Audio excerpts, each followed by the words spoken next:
You know that feeling when you open your phone just to check the weather and suddenly it's 2 a.m.?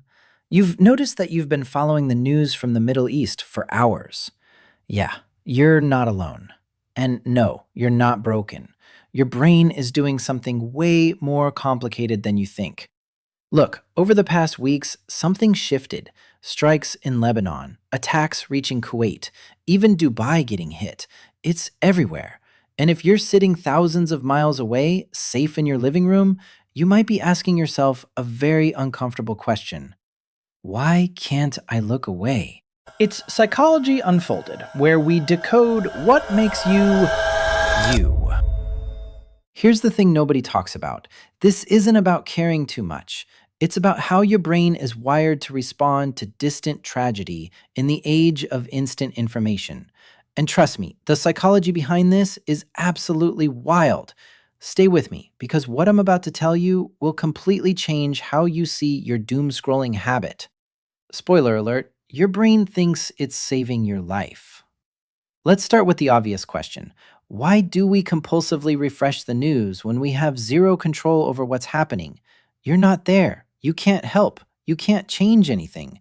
So why does your thumb keep scrolling? Here's what's happening in your brain.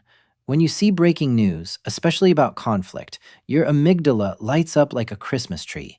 That's your brain's alarm system. And here's the kicker. Your amygdala doesn't care that the threat is 7,000 miles away. It doesn't understand geography. It just knows danger exists, something bad is happening. And your primitive brain interprets that as you might be in danger. This triggers what psychologists call hypervigilance. Your nervous system goes into surveillance mode. It thinks, if I keep watching, if I stay informed, I can predict what happens next. But here's the problem. You can't predict it, and your brain refuses to accept that. Now, let's talk about something even weirder, the dopamine loop. You know how slot machines work? You pull the lever, uncertainty hits, and your brain releases dopamine. Not because you won, because you might win. News works the same way.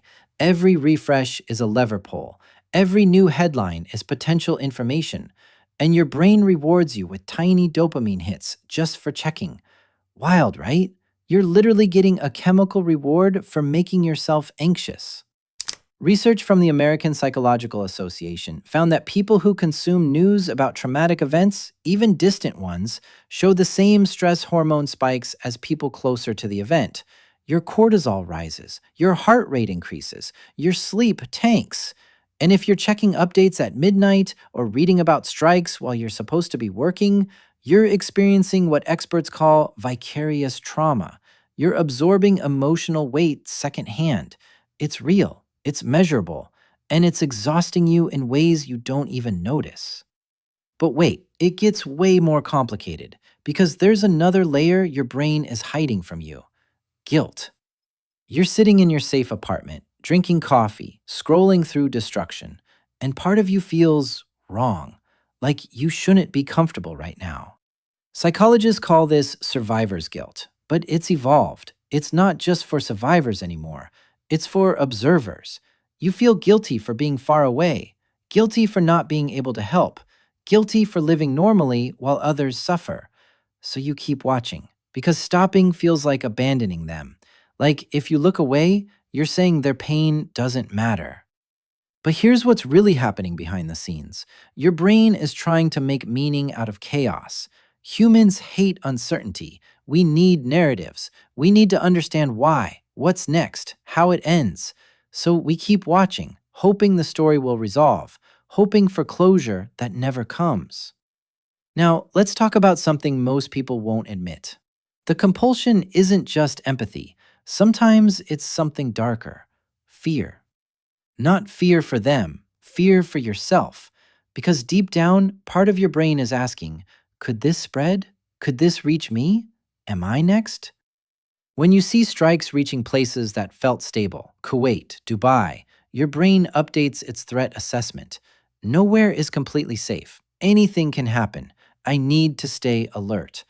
This is generalized anxiety forming in real time. And the more you watch, the more evidence your brain collects that danger is everywhere. But here's where it gets fascinating. Not everyone gets stuck in this loop. Some people watch, feel sad, and move on. Others can't stop. Why? What makes your brain different? Research suggests it comes down to something called empathy allocation. Everyone has limited capacity for caring deeply.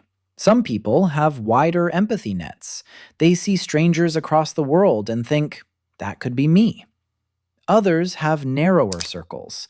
They care about people close to them, but distant events don't penetrate the same way. Neither is better, neither is worse. Just different wiring.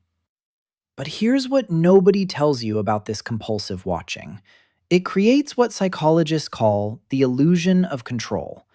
Your brain genuinely believes that staying informed equals staying safe.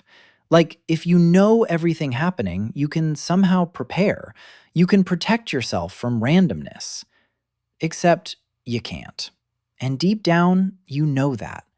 But your amygdala doesn't care about logic. Now here's the part that'll mess with you.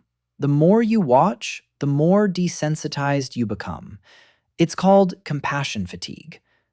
First headline hits hard. Second one stings. By the 20th update, you're scrolling past destruction while eating breakfast. And that makes you feel even worse. What kind of person am I that this doesn't shock me anymore? But that's not you being cold. That's your nervous system protecting itself.